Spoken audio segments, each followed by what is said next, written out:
صباحكم سعيد جميعا. عاملين ايه؟ يا رب كده تكونوا سعداء دايما وفي افضل حال. مطروح مبسوطين وفيها كل سنه متجمعين.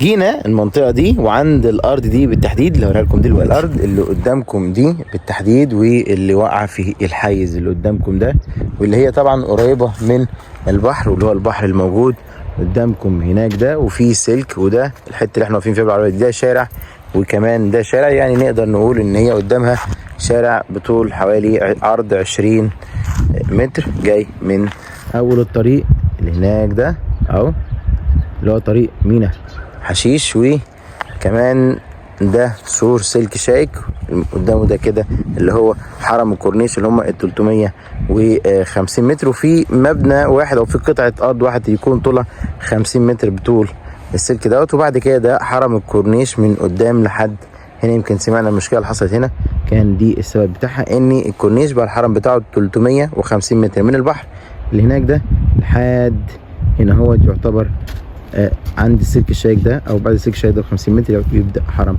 الكورنيش. وادي القطعه هي عباره عن 4000 متر مسجلين عقد ازرق نهائي. دول خمس قطع، منهم 3 مدفوع الفلوس بتاعتهم وخلصانه، وفيهم 2 بيدفعوا في الفلوس بتاعتهم. نقدر نقول ان ال5 قطع كلهم مسجلين عقد ازرق نهائي. انت هتشتريهم مسجلين بالعقد الازرق بتاعهم. بس كده هسيب لك في صندوق الوصف كل البيانات اللي هتعوزها في اللوكيشن، وكمان ارقام التليفونات تقدر تتواصل عشان تقدر تعاين الموقع والارض دي والحاجات دي كلها. في الختام بشكركم جزيل الشكر على المتابعه الجميله دي. اتمنى لكم بشكركم سعداء دايما وفي افضل حال. مطروح مبسوطين وفيها كل سنه متجمعين. كان معاكم موندي مطروح، مع السلامه.